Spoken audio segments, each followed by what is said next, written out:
Hello, everyone, and welcome to this podcast episode of the LGB Alliance Switzerland. Today we have a very special guest, Joanna Williams. She is the author of the book How Woke Won, and she is a spiked columnist and author. Hi, Joanna. Thanks for being here. Hi, it's really great to be with you. Thank you very much for inviting me. Pleasure. Let's get into the meat of the subject. So you did write a book, How Woke Won. Could you first perhaps explain what your understanding of woke is?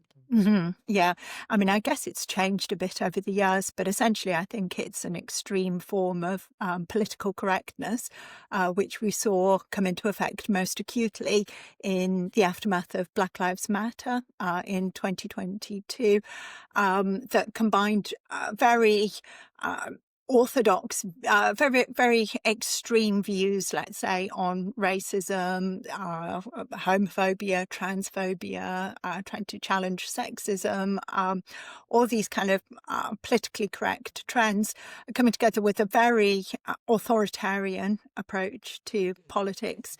I say it's an extreme form of political correctness, but I think politically the positions that were taken were actually very different to the way anti-racism, anti-sexism, challenges to homophobia took place throughout the 1980s and 1990s. And what really disturbed me about woke was that often it seemed that the result of woke politics was to actually enhance racism, enhance homophobia, because of the types of positions that were promoted through critical race theory or transgender ideology. So it often seemed to have the opposite effect to that which was intended, but was enforced in such a way that didn't allow for any kind of challenge whatsoever. Yeah, so that's interesting. So it's kind of an evolved form of political correctness. What, what would be interesting to analyze there is what exactly separated then from political correctness as it used to be, and what the new elements are that define woke a bit more specifically. Yes, I think the easiest way to do that is to look really at some concrete examples. And I guess the best one in some ways, or the easiest way to explain this is to look at something like racism. So in the 1960s, 1970s, a view of racism came to the fore, which I guess is characterized by the Martin Luther King quote of not judging people by the color of their skin, but by the content of their character, and a colorblind type of racism, which to me was something that was very, very important because it said that people are equal and people are more than their skin color. That skin color is kind of the least important thing about a person. In fact, it's totally irrelevant to who a person is. And then I think as we got towards the 1980s, that really began to change and it began to morph into what we might term multiculturalism. Where really it wasn't the idea that you should be colorblind anymore, but that you should actually see color, but that we should respect people on the basis of having a different skin color. So this was the time, I suppose, when I was at primary school and we started celebrating all the different religious festivals, and I learned how to speak Punjabi and how to count to 10 in Punjabi and eat samosas, and you kind of tipped your hat to every different culture. But I think the way that this has now evolved in woke is that it's not enough anymore just to be not racist. The view woke people take is that you have to be proactively anti-racist. And what that means is definitely seeing race everywhere, but also recognizing privilege and oppression is fixed automatically to different racial groups. So Black people, irrespective of their social class, are to be considered oppressed. White people, irrespective of their social class, are to be considered privileged. And we have to adjust our behaviour in such a way as to compensate for this privilege and oppression. So that's where I think it becomes both actually a backdoor way of promoting racial thinking. We have to judge people according to the colour of their skin, but it also becomes very authoritarian. like I say, I could be quietly not racist on my own, sitting in my bedroom, but that's not good enough. You have to be proactively anti-racist. You have to fall in line with certain ways of speaking, certain forms of behaviour, such as taking the knee for Black Lives Matter, blacking out a square on your social media profile to recognise the death of George Floyd. And people who haven't complied with these ways of behaving have found that they've been subject to cancellation, all kinds of really censorious behaviours. That's very interesting because if that Martin Luther King quote, where you should judge people by the content of their character, but not by the color of their skin, that fell out of favor. And it does seem to be a binary. So we've switched back to the opposite, which is to evaluate people and judge them by the color of their skin. And as you say, that does sound pretty racist I because as think far as that's I know, Mhm. Sorry, yeah, I think that's absolutely true. But I think what's so horrible about where we're at nowadays is that if somebody judged somebody according to the color of their skin in the past, you'd call them out. You would say that's racist, that's terrible. You know, you shouldn't behave like this. But nowadays, you get called out for not doing that. So it pulls the rug, I think, from people who do genuinely want to be against racism. Yeah, that's also what the linguist, I think John McWhorter, wrote about in his book, which was, the book was called Woke Racism, I think. And if you think back, I mean, it used to be the racists who said whites are privileged, and blacks are not privileged, and that was used as a way things should be, as a normative prescription as well. If you look at today.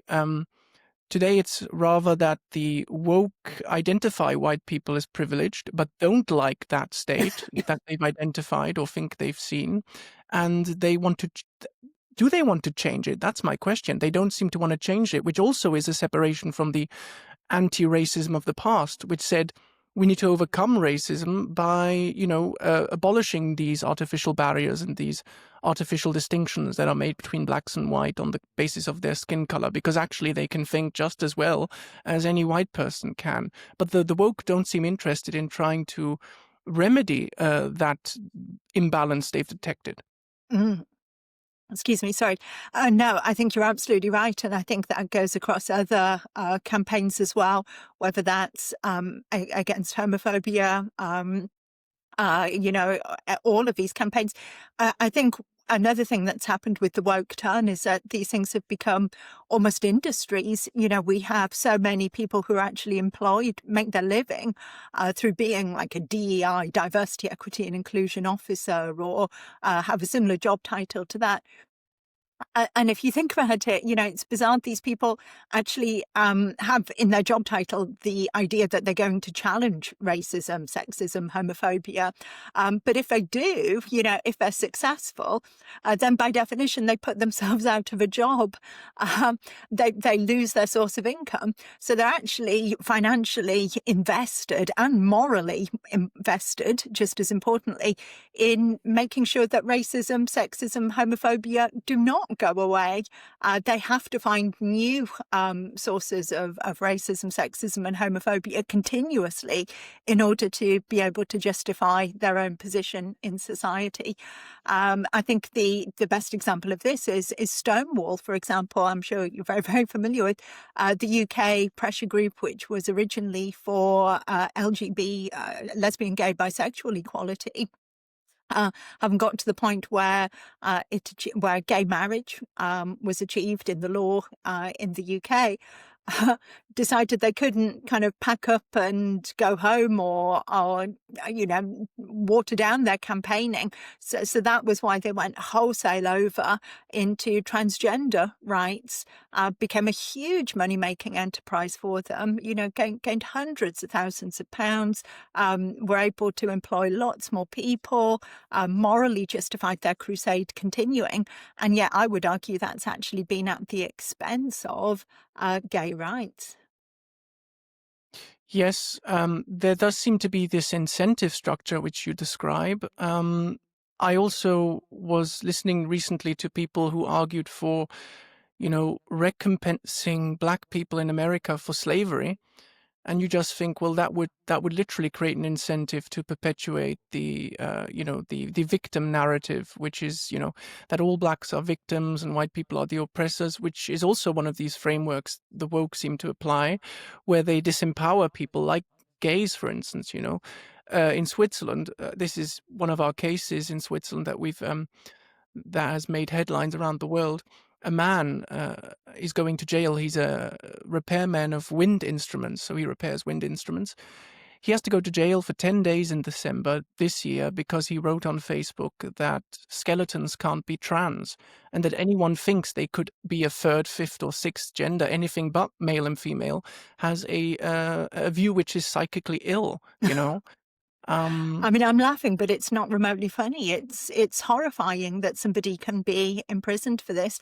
But in a way, to go back to the way how you introduced me, that example that you've used really proves the title of my book, How Woke Won, because what I was trying to argue with the how it won bit is that it's become properly enmeshed through the legal system, through our institutions, through national governments, through civil service, and it's become this elite ideology, which is not just kind of shared amongst a political, media, social elite, but has actually become formalized and embodied within legal structures and within our institutions. It becomes almost legally enforceable.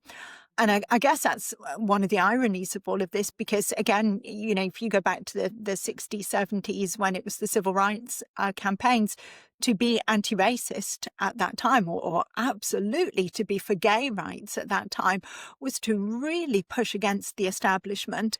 You were risking imprisonment, risking your life in some instances, to challenge those views. You were pushing against the establishment narrative. Nowadays, it is the establishment narrative, and it has the full weight of the law behind it to enforce these views. Yeah, that's also what you were speaking of at the beginning.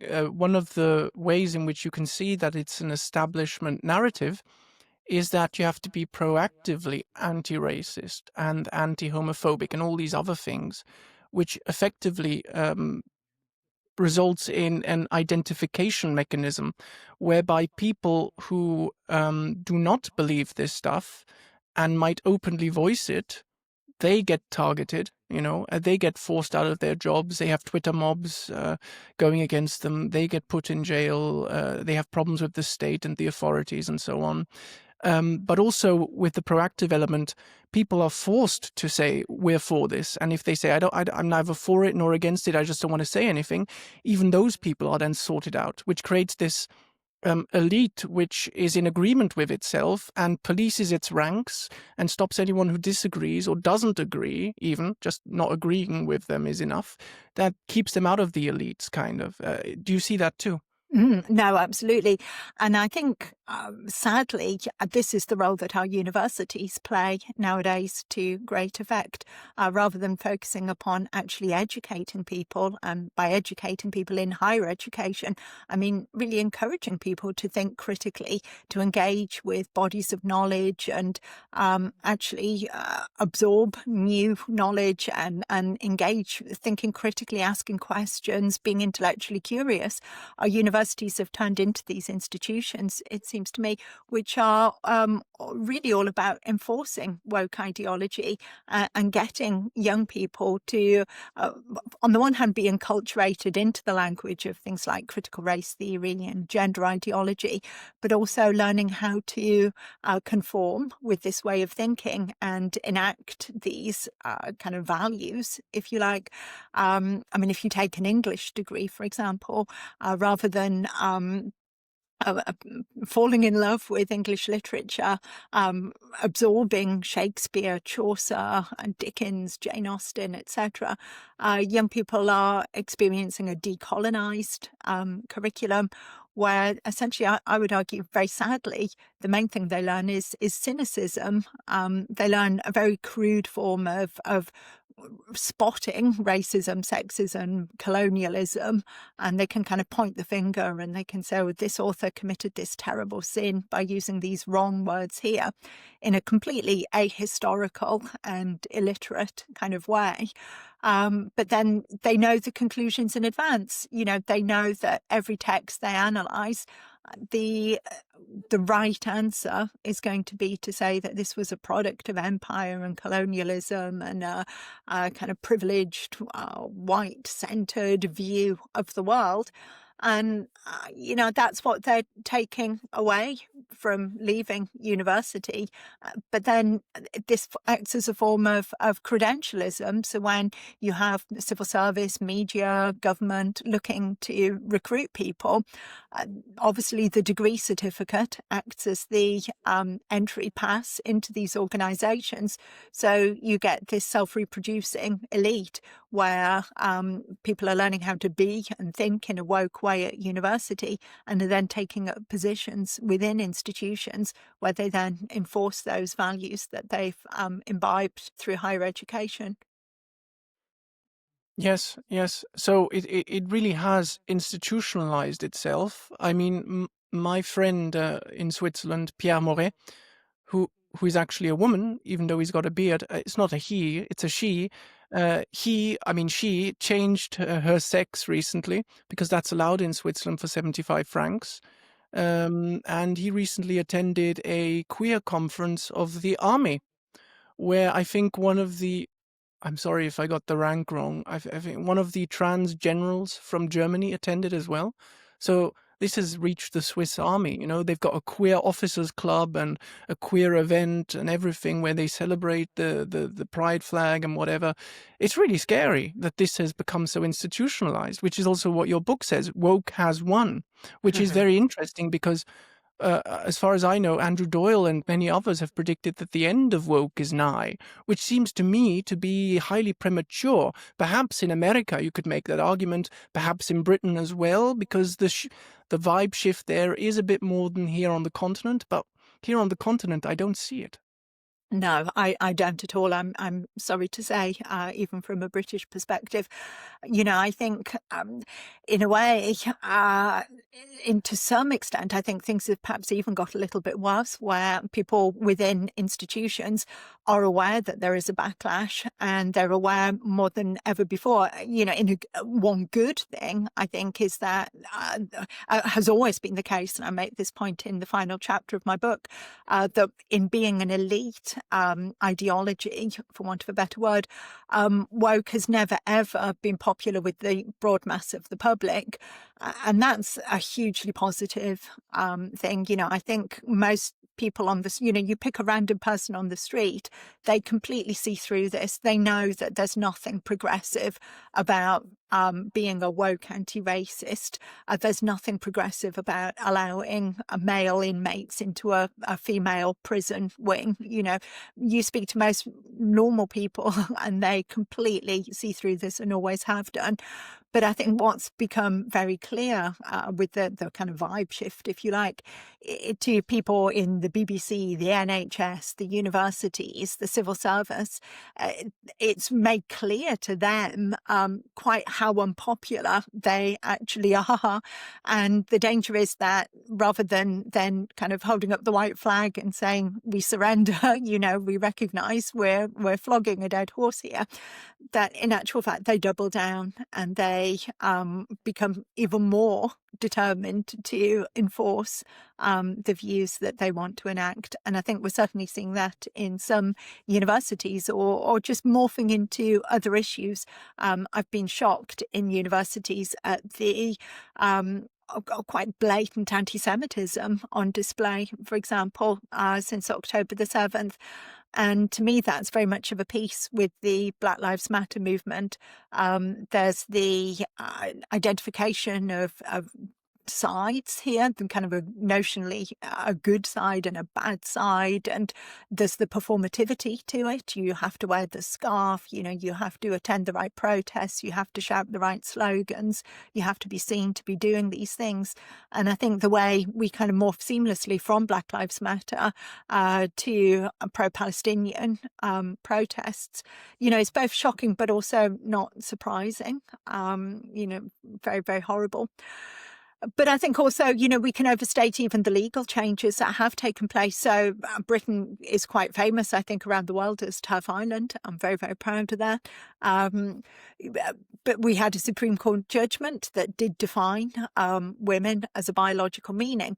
But our government was supposed to issue then guidance to institutions on how to respond to this, and has failed to do this. Has no guidance whatsoever has been issued. Now, you could argue that if there had really been a vibe shift, institutions would not be waiting for this government guidance. There is nothing whatsoever to stop universities, hospitals and prisons tomorrow turning around and saying, all our toilets are now single sex, use the toilet according to your biological sex. All our hospital wards, all our prisons are going to be divided by sex. They could do that tomorrow. Instead, people are dragging their feet and saying, oh, we're waiting for government guidance. And the government guidance is just not, it's in nobody's interest, it seems, to actually act on this. So, I think there's certainly the people are thinking a lot more critically now. There's signs that people are aware of woke being unpopular. But as for it being dead, I completely agree with you. That's absolutely premature to announce the death of woke. Yes, premature jubilations based on a faulty understanding of woke, because I think it's very naive and it misunderstands the phenomenon of woke if one says, well, most people recognize that it's nonsense and disagree with it. That means a majority is on the side of anti-woke or disagrees with woke. Well, the whole point about the woke people is that they're not Democrats. They don't like democracy. They'll just say, oh, so a majority is against us. So what? We've got the power. Any authoritarian in history was never bothered by a majority being against them. They'll just deal with that the way they deal with anything nowadays, and since they've emerged, which is by repressing dissent. So I don't see why people think the mere fact of a majority will have some influence, because that's been around for a long time, but it hasn't stopped the ascent of woke. I think that's absolutely true. My understanding of what people like Andrew Doyle and Piers Morgan are arguing, though, is not just that a majority of people in society think this, but they'll point to, number one on the list, obviously, is the election of Trump and changes at the top of some institutions. But I think, again, this misses the point about where exactly the elite are in society today. Now, that probably sounds a very unusual thing to say about Trump. I mean, clearly Trump is a very powerful individual, but I think a lot of power resides in a much bigger cultural elite that still dominates our media, our universities, our schools, art galleries, museums, all our cultural institutions that create the cultural environment that we swim in. And this cultural elite, I think, really acts as a kind of a middle layer in between. You could have a powerful president like Trump at the top, and I think his presence definitely helps push back against woke. But contrary to what woke people might say, Trump is not a dictator. And he has been able to come up with some very good kind of presidential edicts, but he does not have the power to single-handedly go through every school curriculum, every exam board, every university reading list, every media organization, every art gallery exhibition, every museum exhibit.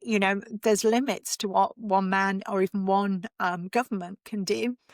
And I think for me, where the woke power, if you like, within society rests is within that that cultural elite. And, you know, even they can make changes. So, I mean, one thing, apparently Disney studios have come out with a financial report just in the past couple of weeks, and they don't actually mention the word diversity. But I think even that is possible, you know, without actually changing people's ideas. The people who are in that cultural elite, they just recognize that if they want to keep their jobs, they need to make money. They need to make programs that actually appeal to people. And you see very clever, in some ways, things happening at the moment where Disney and universities now are putting on sort of like belonging weeks, or having staff members who employed who are head of belonging. And you think, oh, what's this kind of new word that's just popped up all over the place? You know, and who doesn't want to belong? It sounds like a lovely thing. You know, I would love to belong to a university or belong to Disney. I want to be seen. You know, everybody wants to be seen nowadays. But then you realize all they've done is, you know, literally get a pen and a piece of paper and cross out the word inclusion and put in the word belonging. Like, hey presto, we don't have diversity and inclusion officers anymore. We have welcome and belonging officers. It's exactly the same wine, just in different bottles. Yeah, that is quite scary, because I do think, yeah, the institutional argument that not only is a majority opposed to it, but the institutions, the top of those institutions, are turning against it. Well, Trump will only be around for 4 years. We'll assume, right? Unless he does something absurd like a third presidency. But once Trump is gone, we might see the backlash, because what we're seeing now might be the calm before the storm in many ways, you see, because one of the ways in which at least in mainland Europe, it must be the same in Great Britain to a certain extent, that the Trump presidency has affected things is that the woke are doubling down and making this virtuous as their opposition to Trump. And who knows what will happen when Trump, comes down from the presidency and someone else steps up. The other thing is Trump has done these executive orders, but that is not to win the argument, because the one thing about Trump is he doesn't really argue very well. He just does things and people support him. But that's not enough, because if you want to win against woke, you'll have to not only do the things that are anti-woke, you'll also have to have the reason that backs it. You'll have to be convinced with good reason why the things you're doing are right. And that's been happening to a certain degree, not by Trump himself, but by his supporters who have been, a lot of them have been arguing and thinking things through, and also supporters of populist movements in Europe. But it isn't enough, because, you know, it just doesn't seem to me to be pushing the envelope to the critical limit. I think you're absolutely right. And I think you can make the exact same arguments around free speech as well. We've got one thing new this academic year in the UK, where we now have an Office for Students with a named person who is supposed to be in charge of almost enforcing academic freedom within our universities. And it's actually enshrined in law that our universities are supposed to have a regard for academic freedom. Now, these are good things, and I'd far rather we had these things than we didn't have these things. But crucially, you're absolutely right. What having these things does is it avoids having the argument out with people as to why academic freedom is important. And you can bring in all of these different types of legislation. You can have all of these officers. But unless we actually at some point win the argument with people in universities to say this is why academic freedom is so important, or at a society-wide level to win the argument as to why free speech is important, these laws, they're not enough. And people find wriggle room to get around them, or just ignore them, or you just become perpetually involved in these legal fights. So I think you're absolutely right. You can make legislation at the top, but you have to win the argument, and you have to have proper cultural change. But just on what you're saying about what comes after Trump, what worries me is that two things are potentially happening right now. Not only do you have a woke kind of doubling down and entrenchment of their own positions and kind of a renewed sense, if you like, of their own moral purpose now that they've got what they think of as an opposition to pitch themselves against. But what worries me in some ways just as much as that is also what's happening on the right, where some of the worst elements of identity politics that we have, I certainly have, looked at on the left with distaste. The division of people according to skin colour, for example, this reduction of us to our kind of biological features, but also the victim mentality. I mean, that's one of the things that I hate most in society, and that's been dominant in our culture for the past few decades. You kind of see sections of the right really taking on board both of those ideas and beginning to embody them for their own cause. And that's what troubles me as to where we could potentially be in half a dozen years from now. Yeah, yeah. I'd also add that on the legislation point and all these measures that are being implemented to combat woke, if they're not backed by a solid understanding, also in the wider populace, of why woke is bad and why these things protecting academic freedom and so on are good, those achievements are pretty fragile. It's like a dictator, that which he gives, or a king, that which he gives, he can also take away. The same thing with the state. So, how long those things will last. We already seen during, particularly during COVID, that the rules that are established can easily be rewritten or ignored. So that's very dangerous. So to somehow harness that popular potential in a very enlightened sense is also a very difficult task. I'm not sure whether because there is a friend of mine who said, before Putin invaded Ukraine and the Kremlin was strenuously denying that they would invade, he was like, well, I'm sure they won't invade because they're denying it and they're saying no, no, no. But then the Kremlin fell silent and he was like, oh shit, now they're going to invade. And you see something similar with the woke, right? Because after Trump's election, second one, they suddenly fell peculiarly silent. It was their silence was like a scream that everyone who was involved in the issues heard. And also with Trump's recent thing in the Middle East, where he sort of bargained this peace between Israel and Hamas, the woke as well fell silent. And that's when you have to start to get concerned. Mhm. I agree. I think you're right, but I don't want to get Okay, too depressed. Yeah, yeah. sorry, if I may elongate that a little, the Mhm. reason you have to be concerned, not only is it the silence before the storm, but this is precisely this discussion you were saying, which gets eluded by these achievements, because this is what John Stuart Mill pointed out. You see, if you have a debate, you'd rather have the debate and have bad ideas clash with good ideas, and to have the good ideas to be living truths and not dead dogmas that we believe in. And I think if you take anti-Semitism, for instance, I think one of the principal reasons that anti-Semitism has erupted in a way which we've not seen before, and so suddenly with all these kind of arguments which are intertwined with woke, which we were not prepared for since October the 7th, is because we have since the Second World War, rather than debate the anti-Semites, we have shut them down and censored them and cancelled them and made them persona non grata. Without a proper debate, we've treated the idea that anti-Semitism is bad and Holocaust denial is bad, and those are all true. They're all bad things. We have treated those things as dead dogmas rather than treating them as living truths that need to be had over and over again as debates. And I think that's the problem we might see now. Mhm. No, I think you're absolutely right on anti-Semitism. I've not heard anybody put it in quite that way before, but I 100% agree. I think what you're expressing there is very important, and absolutely spot on.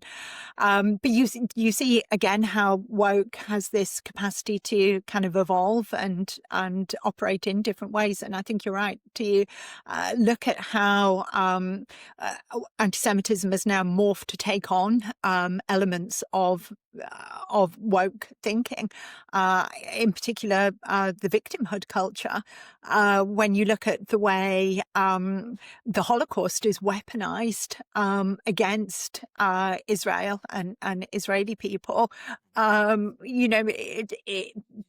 doing that, by accusing Israel of committing a genocide, it's a sleight of hand where you both weaken the historical understanding of Holocaust and genocide, but more importantly, they then kind of appropriate that for the Palestinians. It's not the Jews who were the victims of a Holocaust, it's the Palestinians who are the real victims of a genocide that's taking place right now.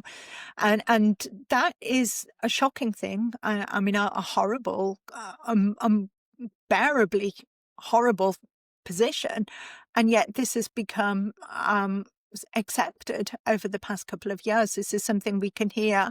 This appropriation of genocide, appropriation of the Holocaust, is something that we can hear on any street in London on a given Saturday afternoon, sadly. But it's a really good example of how woke thinking then morphs with very backward elements to regenerate itself, to constantly keep popping up in new forms. I think you're absolutely right. Mm, mm. We recently had the case in Germany where the excellent academic professor of media sciences, Mr. Norbert Bolz, who is a retired professor, he also wrote a book called Back to Normality, where he argued that and we can come back on to that, your thoughts on that, it's rather interesting. He says that the woke pathologize the normal and they normalize the pathological.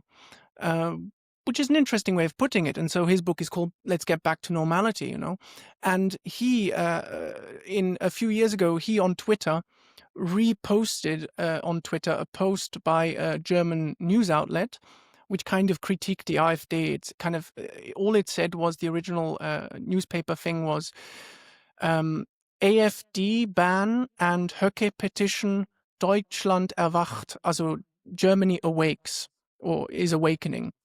So it was criticizing the AfD or something, and some politician called Höcke from the AfD saying Germany awakes. And Bolz then retweeted that with his own comment and said, a good translation of woke, Germany awake. And Germany awake, that phrase, is part of a National Socialist Nazi song, which is known to people who know the history, where they said Germany awake, awake, it was an imperative, Germany must awake. And he was, of course, pointing out that woke means awake, kind of, in German as well, and everything, and that it's a good translation, Germany awake, in the sense that, not to call it fascist in a historical sense, but to say there are certain fascist tendencies within woke, such as its suppression of free speech, its woke racism and so on, which do kind of parallel the racism of the Nazis. So he was kind of pointing that out, meaning he was critical of both woke and Nazism by comparing woke unfavorably to Nazism. But then the state prosecutor ordered his house to be searched a couple of weeks ago, because he apparently breached the law in Germany, which prohibits the use of signs or symbols or phrases which are critical of the Constitution or inimical to the Constitution. So there again, you see the institutionalization of it and the humorlessness of it. But would you actually agree that there are certain, well, you could call them fascist kind of parallelisms there? Yeah, I mean, the example you use there is really quite shocking and a very good illustration, I think, of everything we've been discussing so far. I'm always very, very reluctant to use the F word. I don't like to go there, because I think we run the risk of degrading language if we use overinflated terms when it's not strictly necessary. But as an intellectual exercise, I think there are clearly some parallels that can be drawn. I think one thing that always takes me by surprise is the way the left in this country and in America as well, throw around the term fascist, far right. Currently in the UK, we have a Labour, so a kind of notionally left-wing Labour Party Home Secretary who also happens to be a Muslim and also happens to be female. So this is a woman called Shabana Mahmood, who's our Labour Party government Home Secretary.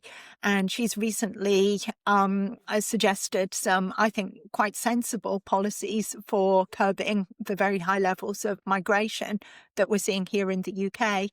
And yet this Labour Muslim woman Home Secretary has been derided as fascist, Nazi, far right, the equivalent of Nigel Farage and Reform.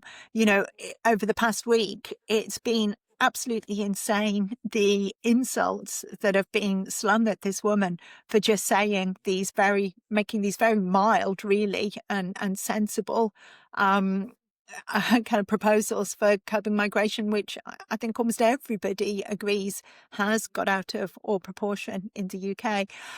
So I think you've got to be very careful about, not just doing the opposite of what the left's doing and throwing around those words. But I think at the same time, what's interesting is that when the left does you start using words like fascism, far right, etc., it's often directed at, in inverted commas, normal people. It's populists that they don't like, and it's democracy that they don't like. Ultimately, it's when ordinary people stand up and start saying, actually, do you know what? We're not racist. We're not even anti-migrants, but we object to having such a churn of population in our town in such a short space of time. And we think this is not great for integration. Our children don't feel safe. This doesn't feel like the town that we had even a decade ago. People say that and they get accused of being fascists, Nazis, extreme right, far right, etc., etc. Whereas, you actually look at the history of fascism, and it was not a bottom-up groundswell of popular opinion and sentiment that saw Hitler kind of come to power and enact genocide on the Jews. It was the absence of democracy and the absence of the voice of the people that enabled fascism to operate. So it's very much, I would say, fascism is very much an elite ideology. It's when the elite behave in incredibly authoritarian ways and centralize power amongst themselves and distance themselves from the views of the populace. And I guess if we do want as an intellectual exercise to engage in these parallels, that is what worries me about a woke elite. They assume the moral high ground. They assume that because they have the right views and know better than ordinary people, they are the ones who should get to decide what goes. They don't leave room for any criticism of their own views, and yet having the power of the state behind them, exactly as that example you were using about the guy who made the comment about skeletons, and there's so many examples of that from the UK as well, of people being arrested for social media comments, imprisoned for social media comments. It's when you combine an ideology, an extreme ideology, with state power, that I think you do run much closer to what might be considered a definition of fascism.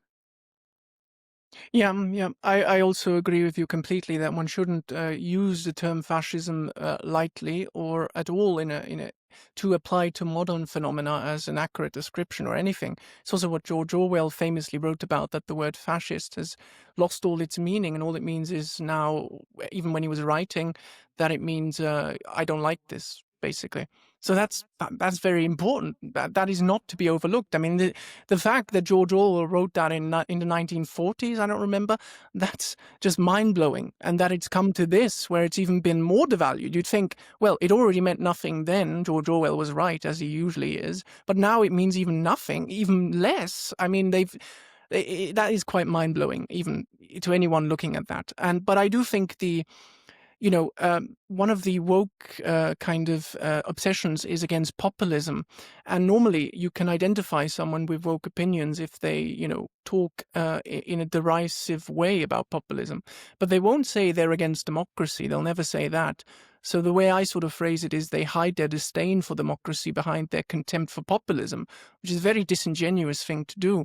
And that is another problem because, I mean, if you look at the woke narrative and what they're trying to do, if you look at the climate change debate, they are trying to, you know, neuter democracy and immobilize it with climate emergency situations that need to be declared, which will suspend democracy. They are trying to do the same thing in a certain sense with Gaza, where they declare a humanitarian crisis, or they say that Israel is committing genocide, and this requires action now without any democratic debate or legitimacy behind it. And that is very dangerous because that really goes against democracy. What more can one say? No, I agree completely. And I think this comes back to what we were talking about earlier about the woke people within our institutions really doubling down and entrenching their views. And I think the big problem, the way that's taking effect at the moment, is with attempts to distance decision making from the populace, whether that's enshrining things into law so that they're then put beyond public debate. They stop being the substance of politics and become the substance of law, or parceling things off to supranational institutions. It's the United Nations that's been going around declaring genocide in Gaza. And all of these things then mean that when we do come to put our cross on a ballot paper come a general election, the terrain of what it is we're actually voting on, the power vested in us as a people, is less, is not as meaningful as it was a couple of generations ago, because our politicians themselves have given away the power that shouldn't actually rest in them at all, as our representatives should rightfully rest in us. But as our representatives, they have then given that power away to, in their words, as they would put it, almost to protect democracy from the people, which, blows your mind that you can think this. But I think there's a lot of that going on in the UK right now with the prospect of Nigel Farage and Reform, a very serious prospect that they could win the next election. You're seeing all kinds of attempts to basically remove power from government and from elected ministers to fortify public institutions, to fortify the power of judges and laws. And we've even had in the UK in the past year cancelling local council elections. And they come up with some spurious excuse, that there's going to be an exercise in withdrawing drawing boundaries, redrawing boundaries, of constituencies. So we can't have the elections this year. But everybody knows really that they're running scared and they don't want Reform to get into power. So any excuse to be able to cancel an election, locate power elsewhere, they are grasping it. And I think that is very, very worrying. Yeah, I mean, it's always interesting to see how the woke come up with these strategies, because, but in a sense, they don't have to come up with strategies because if I say this as a Swiss person, I think I'm allowed to. I don't think that most of the democracies, so-called democracies on the planet, are really democracies. Even Switzerland has its problems. I mean, if you look at the representative system, I mean, it was even Rousseau who said, I think, he said once every 5 years, the British people is free to elect their representatives, but then 5 years pass, and in those 5 years, you're no longer free because the representatives, the parliamentarians, can do anything they want. And this is how they sneak these things in. So in Switzerland, we have the same problem. We have politicians trying to pass certain LGBTQ protection laws and so on, which protect, trans people and even men and women from offense, based on sex. At the moment, we only have sexual orientation that's covered by our hate speech laws. Sex is not covered yet. But the way they're trying to introduce sex right now as a protected characteristic, certain members of parliament that are on the left wing have openly admitted that this needs to be done hush-hush in the parliamentary commissions and so on, because they never win a public debate with the masses. Luckily in Switzerland, we can remedy that with initiatives that challenge this stuff pretty effectively. But yeah, I mean, if you have these parliamentary systems which subvert democracy in effect, that is a problem if they can just do what they want. So maybe we need to rethink the entire structure of government a little. No, I agree, and exactly that example that you've given is very much repeated in the UK as well, where I think so much power has been divested away from political representatives. It's a difficult one. I mean, how do the cross on a piece of paper once every 5 years is far from ideal. I would definitely like to see more referendums. I know you do that quite a lot in Switzerland. I think there is something that we can learn from you there. I would like us in the UK to certainly have a referendum on net zero, for example, a referendum on open borders. And I think the reason why I would argue for those things, and I think the reason why politics would be better if we did have those things, is not necessarily because of any that I would have faith, really. I mean, I've lived through the whole Brexit thing. I went there almost 10 years ago and put my cross on the piece of paper to vote for leaving the EU. And I would be lying if I said, Britain was now the democratic kind of nirvana. It's not. There's a lot of problems, and a lot of anti-democratic trends. But I think what's important, and the reason why I don't, certainly not for 1 second, regret that decision, is that having these referendums put something up for debate. Essentially, it legitimizes a public debate, and exactly as you're saying about LGBT legislation, we have had that exactly in the UK, and legal documents or written by lawyers have been found that offers the very specific advice, exactly as you say, to kind of keep these things on the quiet, more likely to get it pushed through if it's not debated. Well, that's not good enough, and we should absolutely insist that we have conversations about these things. And to go back to what I was saying about our Home Secretary, Shabana Mahmood, I think the reason why she's faced such a ferocious backlash is not even particularly because of any individual policy that she suggested in terms of curbing migration, but the very fact that when a Labour Muslim Home Secretary stands up in Parliament and says this, it makes it a legitimate topic for conversation. It means that newspapers, talk shows are forced to actually have this conversation. Now, it's not put beyond debate. And you can see that for, I think, far, far, far too long, policies like net zero have just not even been up for discussion at all.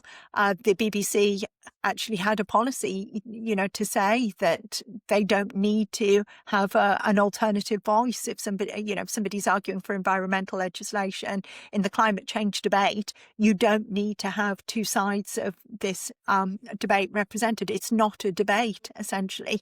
We've seen Stonewall using this exact same tactic. We will not put anyone up to debate. Even to discuss this is to deny the right of transgender people to exist. So debate is off limits, and that's how democracy dies. So I'm not sure, I don't have any answers really to other than the electoral system, but I do think at least having referendums, forces issues into the public debate that people would far rather remained out of public debate. Yeah, well, obviously, I have the same solution as Rousseau and the ancient Athenians, which is an election for parliament once a year, and you only have a unicameral chamber, and the parliamentarians have to have a direct mandate, an imperative mandate, which means they can only do that which they were elected to do and nothing else, and they can be recalled by the constituency at any time during their year in office. if they don't like what the politician is doing, they can recall them and elect another one. And that would suit me quite well, because one of the problems is I think we've devalued politics. Yeah, because I think that would be totally possible with the gains in free time people have, and to really, because you know, what did Hannah Arendt say? She said the point of politics, the raison d'être of politics, is freedom, and humans are free beings. So, in my philosophical understanding, there would be nothing more valuable to do with your time as a human being than respecting, expanding, and protecting freedom and doing that. So, I think, it's a great shame how people are kind of frittering away time on things that are not that important, where what's happening as a consequence with the depoliticization, which is also a problem we haven't really touched on, the depoliticization of many people and the youth and so on. They're simply not interested in politics that much. In fact, they think that politics is a bad thing and they'd much rather have less of it, which to a certain extent I can understand, because most of what is called politics today is actually anti-freedom and therefore anti-political. But there doesn't seem to be any animus to really grasp what politics is about. But I think if we had something far more democratic, we could actually achieve such a state. But that would be my kind of solution, if you like. Yeah, no, it's not a bad idea at all. I guess the only thing that I would say add to that is that I think you almost create a sense of an interest in politics by doing politics. I guess one of my favourite moments in the run-up to the Brexit vote in the UK, what were just those very, very kind of regular moments of my life, taking my daughter, I remember, to a birthday party in a local leisure centre, standing at bus stops, train stations, etc., and hearing people who were, just completely regular, mums, housewives, just people in supermarket checkout queues talking about, oh, well, what do you think about this Article 28 then, or Article 42, or whatever it was, and it's like people had no idea what these things were, or that these things even existed before the whole process started. And then it was in the process of kind of forcing these things into public consciousness that people became interested in them. I guess my only hesitation a little bit with the year-long system, or one thing that strikes me is a big problem in the UK political system right now, which I guess would change, exactly as I was saying, people become political through the process of doing politics. I think one huge problem we've got at the moment is that far too many of our politicians are not interested in politics themselves. They are careerists, and serving in Parliament is seen as a rung on a career ladder. And that's a huge problem. They're not driven by passion. They're not driven by ideas. They're driven by the salary, the next rung on the job ladder, how this is going to enhance their own personal lives. And you see them standing up in Parliament, and what they're saying is not really intended to influence the debate in Parliament, but they've got half a mind a full mind as to how it will play out on social media. It's for their own reputation, their own kind of performance. It seems to be all they're interested in.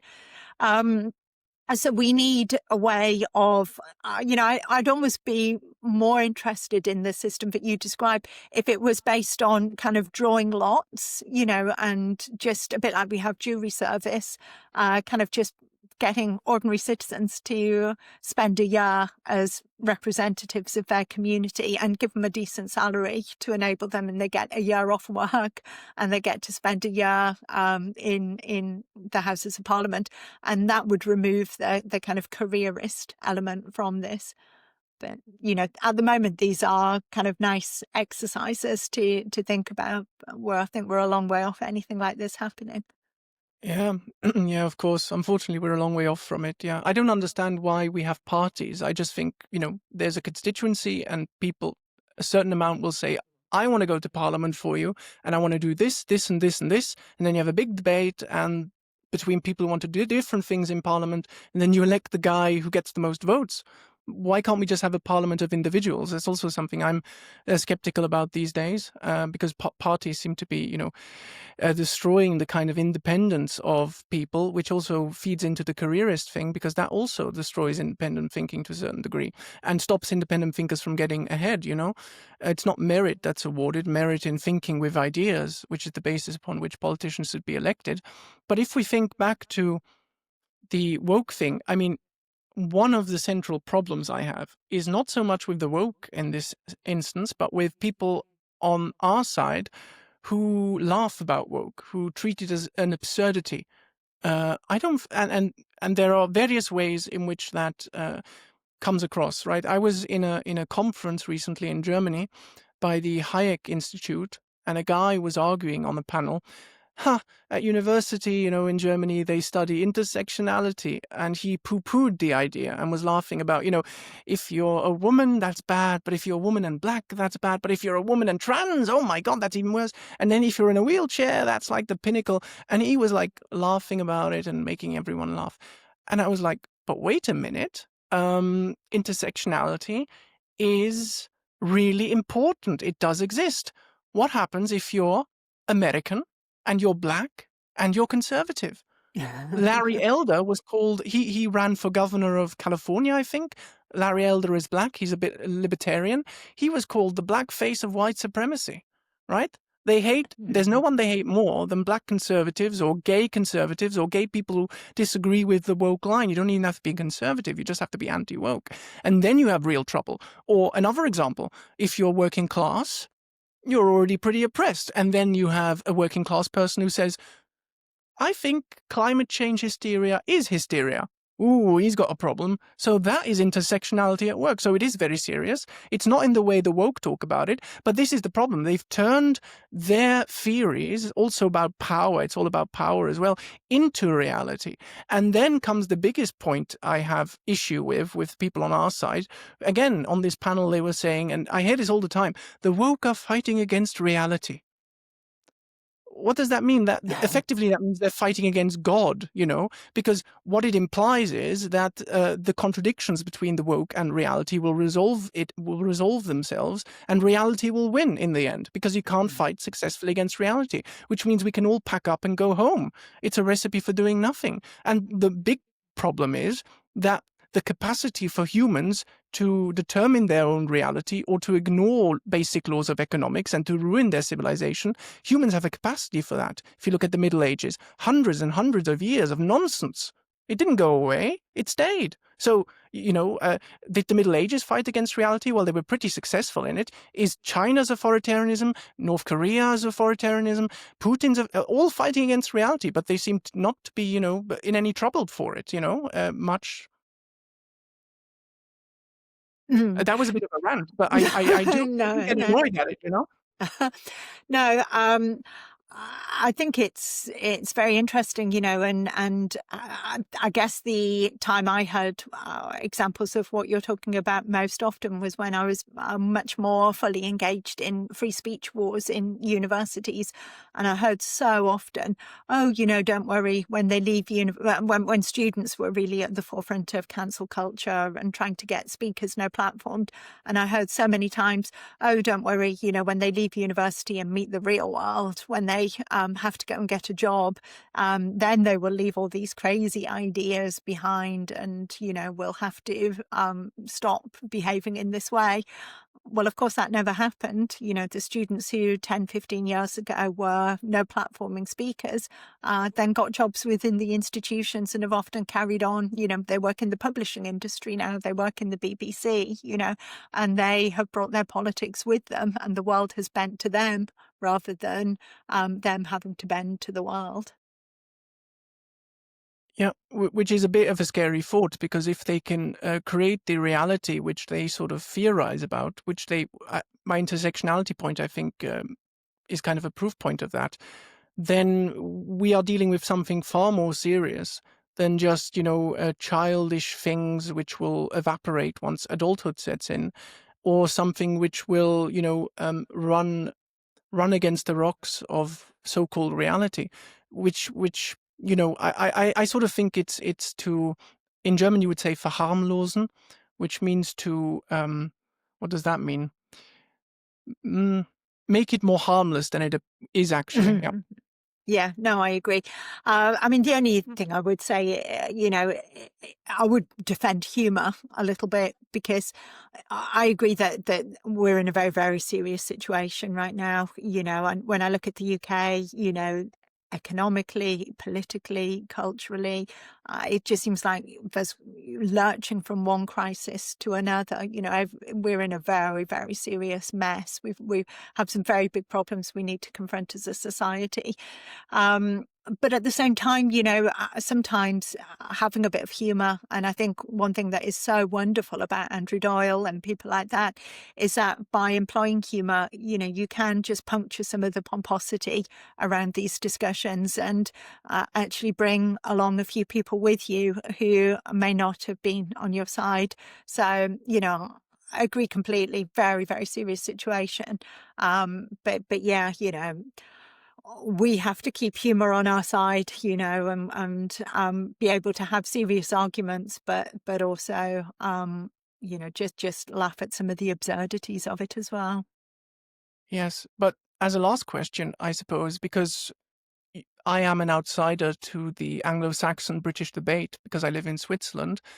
But if I do compare the debate that's happening in Britain, for instance, with the debate that's happening in, I don't know, Switzerland or Germany or France, the amount of debate and discussion and critical thinking, I don't like the term critical thinking, but I'll call it critical thinking in this instance because it is, about these subjects, about woke and why it's bad, and so on, they are much more fruitful and much more, vibrant in Great Britain than over here. Do you also see that as a sign of hope? Do you identify the same thing, not as an outsider, but simply as someone, looking at your own country, how the things are being debated? Doesn't that give you hope? Because I mean, I notice it, but hopefully you've noticed it too, that this is really exploding right now, the debate about it. Yes, no, completely. And that really, really does give me cause for optimism. I think what's interesting is not just that the debate is exploding in terms of issues are being opened up for discussion, which just were not on the table, were not possible to discuss even a couple of years ago. I think that's a hugely positive thing. But also, I think what's important is that it seems like far more people are actually involved in these discussions now. And it just seems, particularly around the gender issue, but also increasingly around things like free speech, climate change to a slightly lesser extent. But I would say definitely gender, number one, number two, free speech, perhaps number three, climate change, migration. All of these subjects are more on the table now as topics for discussion, but also people, it just seems to me, have well, certainly some people have just become a bit braver. And I think this is maybe part of the vibe shift, and this is a necessary step towards pushing back against woke culture. I think importantly, the reason why people have become a bit braver, particularly women, I think, speaking out about the transgender ideology, and parents, who are deeply concerned about what their children might be learning at school in relation to these issues, is that they know they are not in a minority of one anymore. Um, and you know that if you do go public with an experience that you've had, or police coming to knock on your door, that rather than being shamed as if you are somehow at fault, I've got to put in a plug, for organisations that I know you have been involved with, but organisations like the Free Speech Union, like the LGB Alliance. I think those organisations have done us a huge, huge favour, again, by just enabling that bravery, if you like, making it possible for people to be a bit braver and speak out, and I think that's very, very important. Yes. On that positive note, Joanna Williams, thank you very much. It's been a real pleasure. So I really enjoyed speaking to you. Thank you for having me. Pleasure.